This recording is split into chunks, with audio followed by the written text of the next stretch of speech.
I'm pleased to be here whole day to discuss health benefits and health claims for probiotics. And in this first short presentation, my task is to give an overview of the current state of the literature. We have done that recently as an effort of ILSI. We have a series of 5 back-to-back publications in Journal of Nutrition, and we will have reprints here available for those interested to see all of the details. I'll show you some of the details during my presentation, but not a lot. When you would like to review the literature on probiotics, there are, of course, the first 2 publications are the most important ones. And the absolute first publication, we don't know how long that ago that was published, because it's in the Bible. Not in the Christian Bible, but in the Persian Bible. There it says that Abraham, called Ibrahim in the Persian Bible, got so old and such an advanced age because he consumed fermented milk products daily.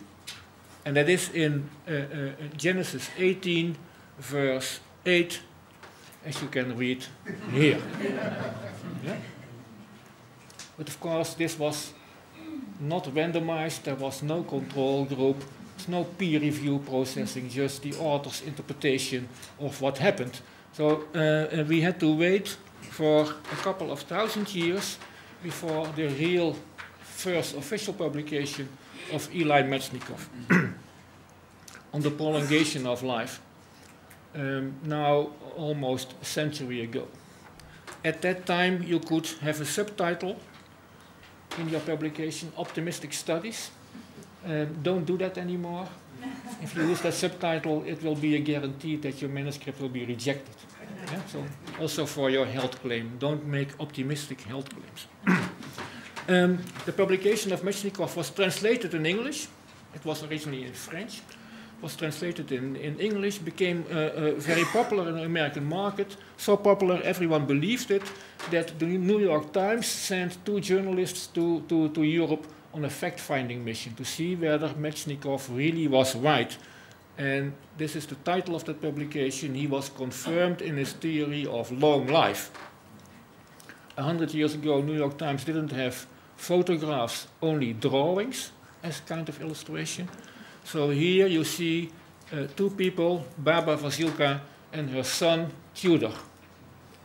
Tudor is 106 years old and Baba 127. Don't know whether that's their real age, but at least they look that old. Yeah? Metchnikoff, of course, was a microbiologist, and he could culture from the yogurt a bacterium, and he called that Bacillus bulgaricus, and we still use that same microorganism today to make Bulgarian yogurt. You can buy it in the shop. You could make a health claim out of it. There is no health claim, but it could be a health claim. Eat this product and live longer. Whether that would be approved by EFSA, I would doubt it, but you could make a health claim out of it. And of course, that is the best health claim there is for a probiotic, because if you go on and live for 126 years, that means that you are protected against all respiratory tract infections, gastrointestinal infections, what have you, that would kill you otherwise before that. So live a long and happy life is the best health claim there is.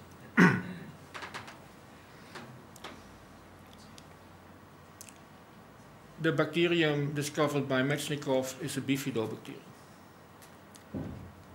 Together with lactobacilli, they belong to what we call beneficial microbes. And beneficial microbes are good for you. They are part of the normal intestinal microbiota, like many other species.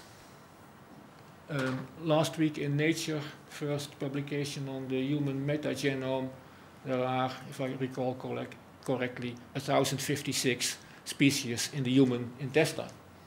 And this is a bit smaller list, so you have beneficial and harmful. And the beneficial ones, if you use the definition of the FAO, WHO, probiotics, live microorganisms, which, when administered in adequate amounts, confirm a health benefit on the host. In fact, the word probiotic, the term probiotic, already has an inherent health claim, because here it says it confers a health benefit. But that's a generic health claim, and we now are talking about specific health claims. When probiotics have a beneficial effect on health, how could they do that?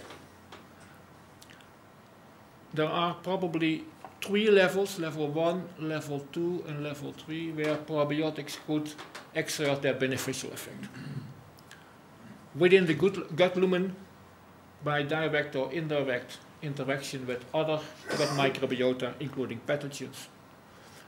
At the level of the gut epithelium and the mucosal immune system, and I elaborate a bit on that this afternoon when we talk about specific immune health benefits, and beyond the gut in the rest of the body.